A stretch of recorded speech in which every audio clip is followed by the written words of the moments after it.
O artigo 2º da Constituição Federal, por sua vez, ele traz a chamada divisão funcional do poder. O artigo 1º, como nós vimos, traz a divisão territorial do poder por meio da forma de Estado federativa. O artigo 2º diz o seguinte: são poderes da União, independentes e harmônicos entre si, o legislativo, o executivo e o judiciário. Trata-se da teoria de Montesquieu, da teoria da divisão funcional do poder. Montesquieu, o filósofo, em suas viagens pela Europa, analisava as situações das sociedades pelas quais ele passava. E ele percebia que a grande maioria das sociedades sofria com os abusos, com os mandos e desmandos dos detentores do poder. Ou seja, se a esposa do detentor do poder dormisse de calça jeans, fatalmente no dia seguinte ele acordaria de mau humor. E quem pagava o pato era o povo, que sofria com aumentos de tributos, com execuções, decapitações e etc. Então Montesquieu passou a analisar e concluiu o quê? Que o detentor do poder, nesses estados em que havia abusos, ele concentrava na palma da mão as principais funções do Estado. E que essa concentração do poder na mão de uma única pessoa, na palma da mão do detentor do poder, gerava os abusos, gerava essa falta de controle. Até porque a sociedade não tinha para quem reclamar, não tinha onde buscar amparo. Então Montesquieu, ele visualizou o quê? A descentralização dessas principais funções do poder. Friso aqui que o poder é uno. Devemos partir dessa premissa. O poder é único, é um só. Essa divisão, na verdade, não é uma divisão de poderes, como prega a interpretação literal. É uma divisão de funções. Então Montesquieu, não necessariamente com esses nomes, ele visualizou 3 funções essenciais, que hoje nós podemos traduzir na função de editar leis, de fabricar leis, função legislativa. A função de executar as leis, ou seja, administrar com base nas leis, função executiva. E a função de dizer se a lei está sendo cumprida, se a lei está sendo preservada, a função de fazer valer a lei, perdão, a função de empregar, aplicar a lei ao caso concreto, função judiciária ou função jurisdicional.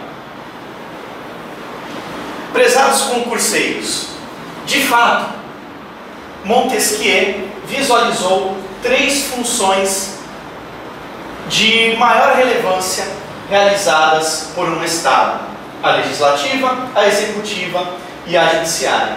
E de fato, a teoria da divisão funcional do poder, dita por alguns de tripartição dos poderes ou separação dos poderes, valendo lembrar aqui que o poder é uno, ela foi adotada pela nossa Constituição atual, pela Constituição Federal de 88. Entretanto, é importante saber, principalmente para fins de concursos públicos e, mais precisamente, para provas de nível superior ou cuja banca examinadora costume aprofundar mais nas questões, nos temas que aborda, que a teoria de Montesquieu, ela foi por nós adotada de forma mitigada, de forma temperada. Por que eu digo isso? De fato, a divisão funcional do poder, ela corrobora aquilo que chamamos de teoria dos freios e contrapesos, teoria dos checks and balances do direito norte-americano, do direito anglo-saxão. Por quê? Porque o poder é uno. E essa divisão funcional evita que uma mesma pessoa, que uma mesma instituição, que uma mesma entidade concentre na palma da mão o exercício dessas funções principais, de modo que não há um poder que prevaleça sobre outro, do ponto de vista hierárquico, não há um poder que se subordine a outro, havendo uma divisão de funções, o que faz com que o exercício de um poder termine e se complete no outro. O legislativo legisla, o executivo administra com base na lei legislada e o judiciário diz se a lei está sendo cumprida ou não, e inclusive se o legislador, ao legislar, o faz de forma constitucional ou não. Daí a ideia de independência dos poderes, ou de independência entre aquelas entidades que realizam, que exercem as principais atividades do Estado. De fato, pela teoria pura de Montesquieu, a ideia é essa, teoria dos freios e contrapesos. Essa independência do legislativo, do executivo e do judiciário, de modo que nenhum deles está subordinado ao outro, de modo que nenhum deles é hierarquicamente inferior ao outro. Eles são independentes. O que há é uma divisão de funções. Cada um deles possui uma função típica, uma função precípua, uma função primordial. Repetindo, o legislativo legisla, e aqui vale a dica, tipicamente ele também fiscaliza a administração, então é função típica do legislativo, além de legislar, de editar a lei, fiscalizar a administração pública. O executivo tem a função típica, precípua ou primordial de executar a lei, administrar, e o judiciário de dizer a lei, aplicar a lei ao caso concreto. Porém, como eu já disse, a teoria de Montesquieu foi por nós adotada de uma forma mitigada, de uma forma temperada. Por quê? Porque, embora exista a independência, existe também a harmonia entre os poderes, entre o legislativo, o executivo e o judiciário. A harmonia aqui pode ser entendida como a existência de funções atípicas, de funções secundárias, ou seja, cada um dos poderes exerce atipicamente, exerce secundariamente funções que num primeiro momento seria típica de outros poderes. Por exemplo, a independência do legislativo diz respeito à sua função típica de legislar. Entretanto, atipicamente, o legislativo realiza funções típicas de administração pública. Por exemplo, quando realiza concursos públicos para a contratação de servidores. Contratação de servidores é um ato típico de administração pública, é um ato de administração. Quando o Poder Legislativo, Senado Federal, Câmara dos Deputados, ou até no âmbito dos estados e dos municípios, quando o Poder Legislativo contrata servidores, atipicamente, por meio dessa ideia de harmonia, está administrando.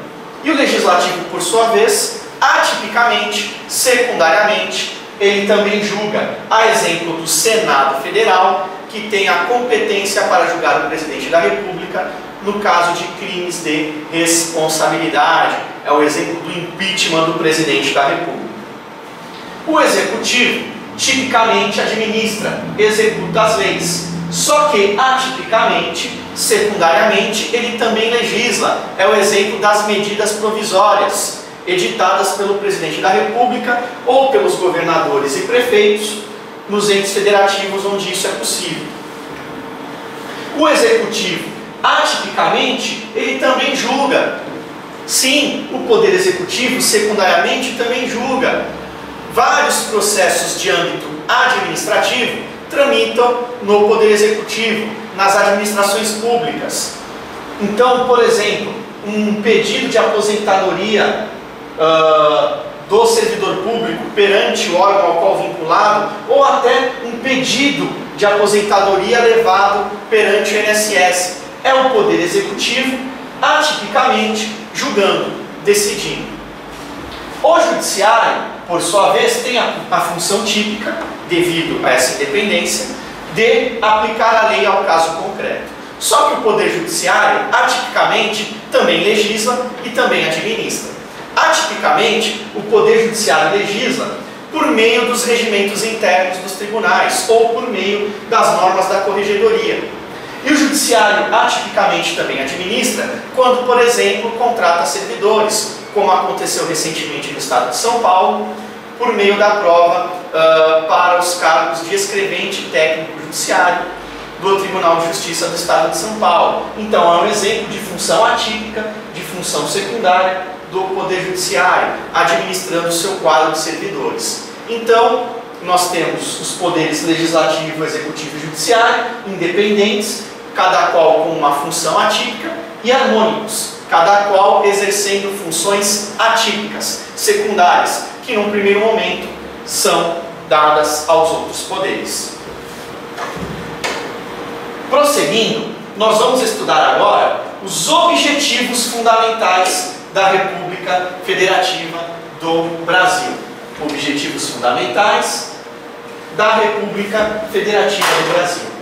Ao contrário dos fundamentos que estão no artigo 1º, os objetivos fundamentais não são qualidades, não são características que o nosso Estado já possui. São, na verdade, metas, sonhos, por isso a expressão objetivos fundamentais. E aqui fica uma dica.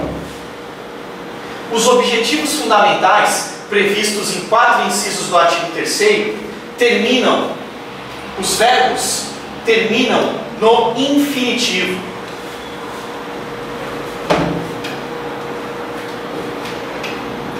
Quais são as metas, os sonhos, os objetivos fundamentais buscados pela República Federativa do Brasil? Construir, verbo no infinitivo, uma sociedade livre, justa e solidária. Ainda não somos totalmente livres, ainda não há absolutamente justiça e não há uma solidariedade plena. Isso é um objetivo, uma meta, um sonho, objetivo fundamental. E é o mesmo raciocínio que devemos empregar nos incisos que seguem. Garantir o desenvolvimento nacional. Meta, sonho, objetivo fundamental. Erradicar a pobreza. Erradicar a marginalização. Reduzir as desigualdades sociais e regionais. Promover o bem de todos, sem preconceitos de origem, raça, sexo, cor, idade e quaisquer outras formas de discriminação.